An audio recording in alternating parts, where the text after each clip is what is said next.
आपकी आर्म्स के overall size में आपके ट्राइसेप्स का साइज आपके बाइसेप्स के साइज से ज़्यादा मैटर करता है। और इस वीडियो में मैं ट्राइसेप्स को ग्रो करने के लिए कुछ एडवांस टेक्निक की ही बात करने वाला हूँ। हालांकि इससे पहले वीडियो में हम बाइसेप्स को ग्रो करने की एडवांस टेक्निक्स के लिए बात कर चुके हैं। वो वीडियो भी इसके ऑलमोस्ट सिमिलर वीडियो होगा।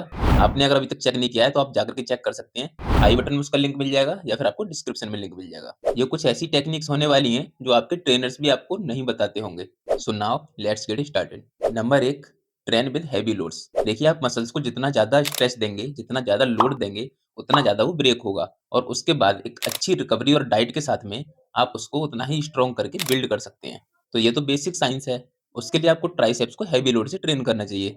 But most of the time लोग या तो push pull leg split follow कर रहे होते हैं या फिर आप चेस्ट के बाद ही ट्राइसेप्स को ट्रेन कर लेते हो और हैवी लोड से ट्रेन नहीं कर पाते हो। पर ऐसे में आप ट्राइसेप्स को मैक्सिमम लोड नहीं देते हो और इसीलिए आप उसे मैक्सिमम पोटेंशियल के साथ ग्रो भी नहीं कर पाते हो। साथ ही ट्राइसेप्स की जो बेसिक एक्सरसाइजेस होती हैं, लाइक पुली पुश डाउन है या ट्राइसेप किकबैक्स है या और भी कुछ एक्सरसाइजेस, उनमें जब आप हैवी लोड तक जाने की कोशिश करते हो तो आपकी या तो फॉर्म गलत होने लगती है या फिर आपके लोड का प्रेशर आपके शोल्डर्स पर भी आना शुरू हो जाता है। कुछ ही एक्सरसाइजेस ऐसी होती हैं जिनमें आप हैवी लोड के साथ में ट्राइसेप को अच्छे से ट्रेन कर सकते हो, जैसे कि क्लोज ग्रिप बेंच प्रेस या फिर ट्राइसेप्स मशीन प्रेस डाउन्स। तो इन एक्सरसाइजेस को आप अपने वर्कआउट प्लान में जरूर से इंक्लूड करें और ट्राइसेप्स को हैवी लोड से ट्रेन करने की कोशिश करें। बट अगेन, आप हैवी लोड के चक्कर में ईगो लिफ्टिंग मत करने लग जाना। हैवी लोड का मतलब होता है कि आप 6 टू 8 रैप रेंज में जाकर के ट्रेन कर रहे हैं। इसका मतलब ये नहीं है कि आप ईगो लिफ्टिंग करने लग जाएं, गलत फॉर्म में वेट उठाने लग जाएं। उससे आपको इंजरी का रिस्क बढ़ जाता है। So train safe, stay safe. Now second part आता है focus on eccentric part after failure. इस पॉइंट की बात मैंने बाइसेप वाले वीडियो में भी की थी। ऑब्वियस सी बात है, जब आप फटीग हो जाते हैं वर्कआउट करते करते तब आप उस मूवमेंट को परफॉर्म नहीं करते हो।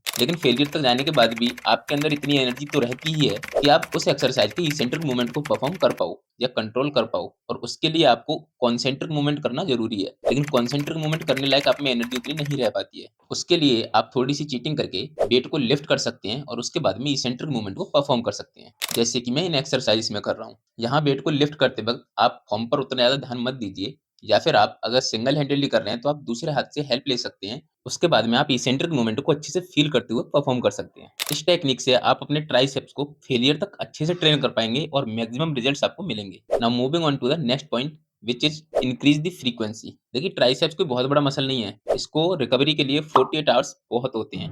बल्कि अगर आपकी ट्रेनिंग ठीक ठाक है और आपका रिकवरी प्रोसेस अच्छा है तो आपका ट्राइसेप्स और थोड़ा जल्दी भी रिकवर हो सकता है। आप इसको वीक में 2 से 3 बार तक भी ट्रेन कर सकते हो। अगर आपका ट्राइसेप बहुत ज़्यादा वीक है तो आप 3 बार तक भी ट्रेन कर सकते हो, नहीं तो 2 बार इनफ है। लेकिन अगर आप वीक में सिर्फ 1 बार ही ट्रेन करते हैं तो आप बहुत बड़ी गलती कर रहे हो। इसलिए आप थोड़ी-सी फ्रीक्वेंसी बढ़ाइए, जिससे कि आपको मैक्सिमम रिजल्ट्स मिलेंगे। लेकिन अगर आप push pull leg split follow करते हो तो उसमें 2 बार तो आप ट्रेन कर लोगे वीक में, बट वहाँ पर आप हैवी लोड से नहीं कर पाओगे। तो उसके लिए आपको थोड़ा-सा ट्रेनिंग प्रोग्राम में चेंज करने की ज़रूरत है। आप ऐसा कर सकते हैं कि जिस दिन आप उस मूवमेंट परफॉर्म करते हैं, उस दिन एक बार आप चेस्ट को प्रायोरिटी दे सकते हैं और दूसरी बार आप अपने ट्राइसेप्स को प्रायोरिटी दे सकते हैं। इसके बाद चौथा पॉइंट हमारा आता है रिकवरी। इस पॉइंट के बारे में ही मैंने बाइसेप्स वाली वीडियो में बात की थी। देखिए, आपका वर्कआउट कितना भी अच्छा हो, आपकी डाइट कितनी भी अच्छी हो, अगर आपकी रिकवरी अच्छी नहीं है तो आपको उतने अच्छे से रिजल्ट्स नहीं मिल पाएंगे। एक्चुअली मैं सिर्फ ये नहीं कह रहा कि सिर्फ रिकवरी ही जरूरी है, बल्कि आपको तीनों ही फैक्टर्स पर अच्छे से वर्क करना है। तो आप ना ही तो डाइट को इग्नोर कर सकते हैं, ना ही आप अपनी रिकवरी को इग्नोर कर सकते हैं। अगर आप वर्कआउट अच्छा कर रहे हैं, उसके लिए आपको मैंने टेक्निक्स बता दी हैं,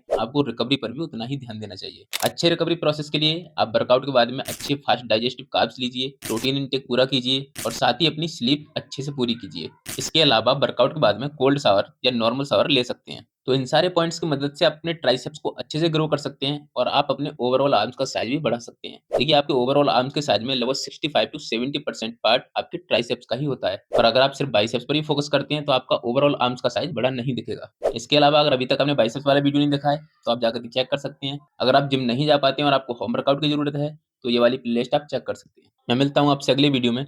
जय हिंद।